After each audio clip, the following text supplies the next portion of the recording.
जैसे क्यों नहीं हो? एक माँ की संतान होते हुए भी चारों बच्चे अलग अलग, चार बच्चे एक माँ के हैं, चारों अलग। कोई गोरा है, कोई काला है, कोई छोटा है, कोई मोटा है, कोई दुबला है, कोई पतला है, कोई ज्ञानी है, विद्वान है, कोई अज्ञानी है, कोई डॉक्टर है तो कोई चपरासी भी नहीं है ना, हैं? जब ऐसे हैं तो इसका क्या कारण है? जब एक माँ है, एक पिता है, एक रज, एक बिंद, तो फिर एक जैसे होने नहीं चाहिए। इसीलिए तो किसी ने कहा है,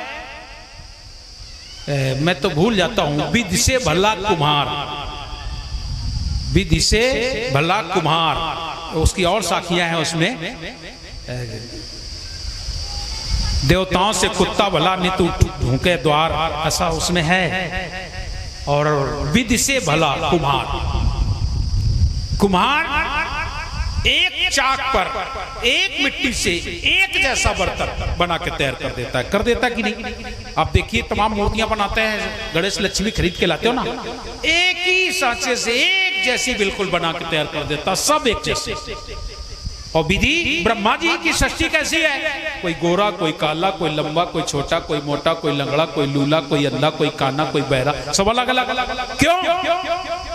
उसका यही कारण है कि आपके साथ जो पाप लगे हैं उनके कारण, आपके द्वारा जो किए गए कर्म, संचित प्रारब्ध क्रियामान, संचित से शरीर मिलता है, प्रारब्ध का भोग होता है, क्रियामान से सुधरना होता है, इस कारण हम लोग ऐसे होते हैं, ऐसे होते हैं। तो वो तुरंत सुनता है और तुरंत लेख आपका बन जाता है। आज उन पक्षियों ने जैसे ही सुमिरन किया तो क्या हुआ? सुमिरत ही अहि दस्यो पारदी, सुमिरत ही अहि दस्यो पारदी, लाग्यो तीर सचान।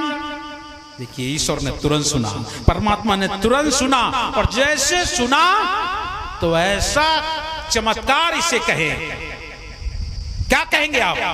नाम का सिमरन करते ही वहीं से बगल से सर्प निकल आया। अरे सर्प निकल आया तो चला भी जा सकता था ना, इस सर्प तो चला जाता, उसने तो कोई अन्याय नहीं किया था, लेकिन कैसे? जैसे ही वो तीर निशाना लगा रहा था, सर्प निकला और बहलिया को डस लिया। ये चमत्कार समझें या उस परमात्मा की लीला समझें?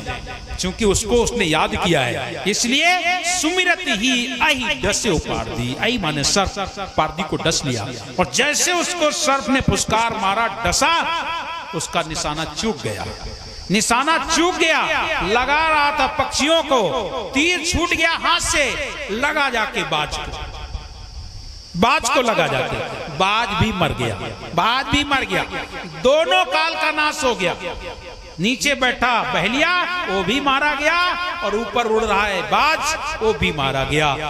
ये है उस परमात्मा की शक्ति, ये है परमात्मा का कार्य, ये परमात्मा। इसलिए कुछ लोग जो कहते हैं ना भगवान नहीं है, मैं आपसे बता दूं बिल्कुल ये झूठी बात। ये लोग बिल्कुल अज्ञान है, भूले हुए हैं, भटके हुए हैं। और भूले भटके अज्ञान ये तो हम लोग कहते हैं, लेकिन साहब कबीर के दृष्टि में ये तो काल के जीव है। और काल का काम केवल इतना है, भक्ति से विमुख कर देना। काल का केवल इतना ही काम है, जीवों को भक्ति से दूर कर देना, भटका देना। जो भक्ति से विमुख हो जाए, भटक जाए, ये जीव मेरा हो जाएगा, वो काम है उसका। लेकिन ऐसा नहीं, ईश्वर है, सुनता है, और आपको उसका प्रतिफल भी मिलता है। सुमिरत ही अहि दस्यो पारदी, लाग्यो तीर सचान, अब की राख लियो भगवान। सूरदास जी क्या कहते हैं? सूरदास गुण कहां लग बरनो, जय जय कृपा निधान, कि अब की राख लियो भगवान। सूरदास जी कहते हैं मैं तुम्हारा गुणानुवाद कहां तक गाऊं? नहीं गाया जा सकता है। परमात्मा का गुणानुवाद गाया जा सकता है क्या? कोई गा सकता है? कोई नहीं गा सकता है। जिसने जितना जाना है बस उसने उतना माना है। ईश्वर की महिमा, परमात्मा का चिंतन, गुण और मनन करना, ये सबके बस की बात नहीं है। वो तो केवल आपने कितना उसे जान लिया है, कितना समझ लिया है, पहचान लिया है, बस उतना ही आप कर सकेंगे, और ज्यादा कुछ नहीं कर सकते हो। परमात्मा को हम पूर्ण नहीं जान सकते हैं। अगर जिस दिन हम पूर्ण ब्रह्म को पूर्ण जान लेंगे तो मालूम है हमारी दशा क्या होगी? फिर हमारी दशा एक नमक के पुतले जैसी होगी, जो समुद्र में गया तो समुद्र ही हो गया। जिस दिन तुम साहब को जान लोगे बस तुम साहब हो जाओगे, फिर पलट के लौट के कुछ कहने वाले नहीं रह जाओगे, फिर तुम वही हो जाओगे, उसके शरण शरण हो जाओगे। तो प्रिय सज्जनों, हम अपने साहब की महिमा को सुने और मनन करें, चिंतन करें। आज देखिए अद्या महामाया ने याद किया, साहब तुरंत गए और उनके लीलाट पर योग दंड का मतलब शब्द की चोट, वहां लाठी डंडा से, और उनको अद्या महामाया को निकाला, बाहर कर दिया। और जब बाहर कर दिया, जरा ध्यान दीजिए सृष्टि की रचना कैसे हुई।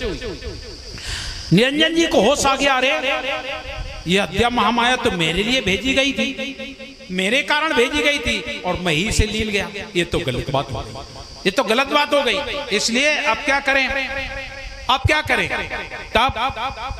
तब उससे लगा कि इससे बुलाना चाहिए, तो अद्या महामाया को बुलाता है निरंजन, आओ आओ, प्रेम से बुला रहा है, प्रेम दृष्टि डाल के, और बुला के कहता आओ हम तुम दोनों मिलकर सृष्टि की रचना करेंगे, सृष्टि की रचना करेंगे।